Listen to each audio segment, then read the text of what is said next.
Avui en el Parlament de Westminster s'ha fet un acte d'agraïment en què 70 catalans hem donat gràcies a l'entrada d'una moció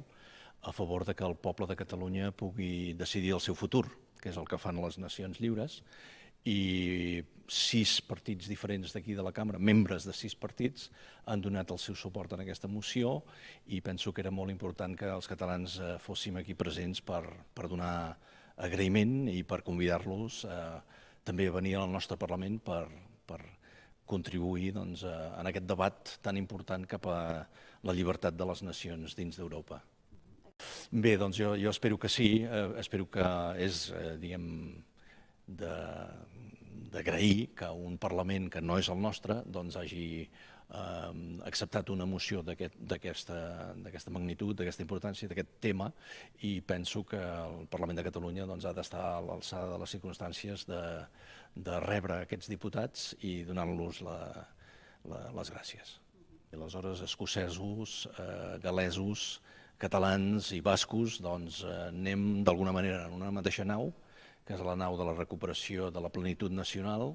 i per tant tot el que sigui mostrar solidaritat entre nosaltres és molt important. De fet, el 14 de juliol de l'any passat van haver 14 diputats del Parlament Britànic que van presentar una moció a favor de Catalunya i el seu dret a decidir. I nosaltres, unes quantes entitats que treballem en l'àmbit de recuperació històrica, ens vam adonar que fa 300 anys uns parlamentaris britànics aquí mateix al Parlament de Westminster van defensar a mort la causa dels catalans.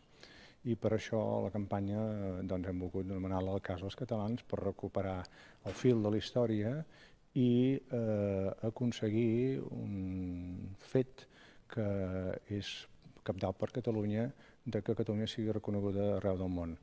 I think it's highly significant. I'm very, very pleased that we were able to welcome so many friends from Catalonia here today,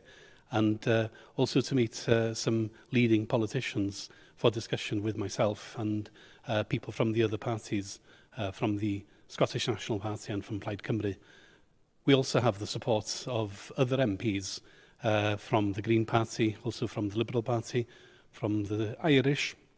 Party, SDLP, and also a member of the Labour Party is supporting us, and they would have liked to be here today. But there is cross-party support for the rights of the Catalan people.